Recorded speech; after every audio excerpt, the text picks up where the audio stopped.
আসসালামু আলাইকুম everyone, welcome back to my channel yummy table by Nusrat.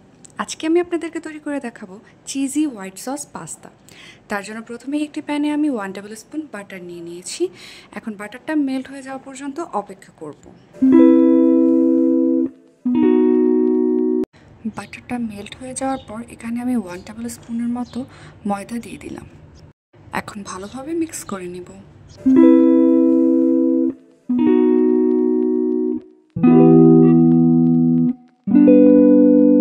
এখন এখানে আমি 1 কাপ দুধ অ্যাড করব। এখন ভালোভাবে সবকিছু একটু মিক্স করে নিচ্ছি।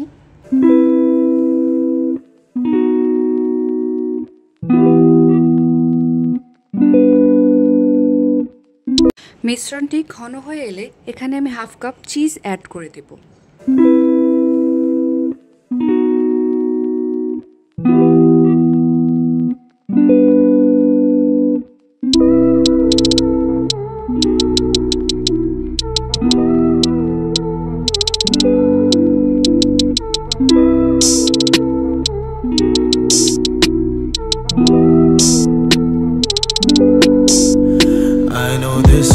মিক্সচারটি ঘন হয়ে এসেছে। এ পর্যায়ে আমি এখানে 1/2 কাপ ক্যাপসিকাম অ্যাড করে দিলাম এবং সেই সাথে 1 টিস্পুন গোলমরিচের গুঁড়ো, 1/2 টিস্পুন চিলি ফ্লেক্স এবং 1 টেবিল চামচ চিনি অ্যাড করে দেব।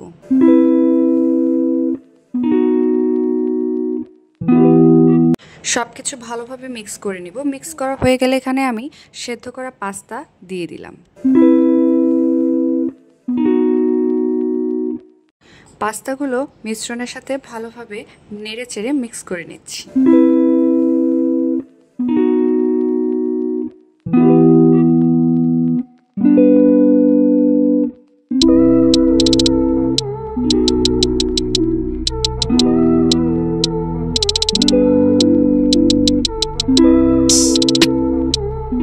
এখন এখানে আমি রান্না করা 1 কাপ চিকেন দিয়ে দিলাম। চিকেনকে আমি আদা রসুন বাটা, গোলমরিচ এবং লবণ দিয়ে হালকা ফ্রাই করে নিয়েছি। তারপর ভালো করে আবারও একসাথে মিক্স করে নেব। মিক্স করে নিলেই তৈরি হয়ে যাবে আমাদের হোয়াইট সস পাস্তা। আশা করি রেসিপিটি আপনাদের ভালো লেগেছে। ভালো লাগলে পাশে থাকবেন। আল্লাহ হাফেজ।